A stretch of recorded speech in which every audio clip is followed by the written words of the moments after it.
Հայոց հեթանոսության մասին խոսելիս հաճախ մի թուր կարծիք կա, որ այն հին պարսկական կրոնին ածանցյալ կրոն է, սակայն իրականում այն հնագույն հավատալիքների բազմաշերտ մի ամբողջություն է, որի ձևավորումը սկսել է հայկական լեռնաշխարհում, հայ ժողովրդի որպես էթնոս կազմավորվելուն զուգընթաց։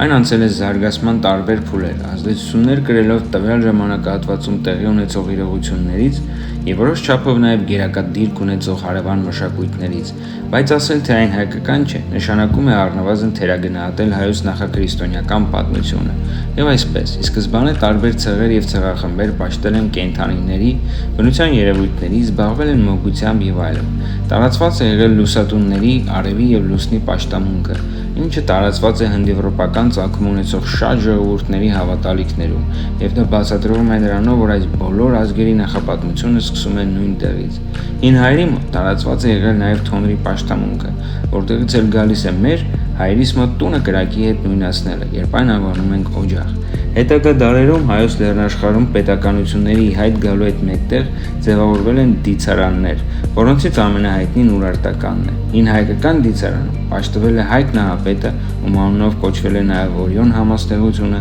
Արա Գեղեցիկը, ով ըստ ավանդության սպանվեց Շամիրամի ձեռքով, եւ երկնային շները ալարեզները փորձեցին հարություն տալ նրան, եւ սրանից ենթադրում ենք նաև, որ հին հայերի մոտ տարածված է եղել նաև շների պաշտամունքը։ Մեկ այլ աստվածություն էր նաև Տոր Կանգերը, ով հանդիպում է նաև փոքր ասիական այլ ազգերի հավատալիքներում Տարկուս անվամբ։ Հին դիցարանը հետագայում փոխվեց եւ նրա սուրբ երաժշտությունը դարձան Արամազդը, որը համարվում էր բոլոր աստվածների հայրը, Անահիտը, ով նրա դուստրն էր։ Հետաքրքիրն այն է, որ ի տարբերություն այլ ազգերի հավատալիքների, նա չէր համարվում գլխավոր աստվածության զուգընկեր, եւ Վահագնը, որը համարվում էր վիշապաքաղ եւ միշտ պատկերվում էր նրանց հետ կռվելու տեսքով։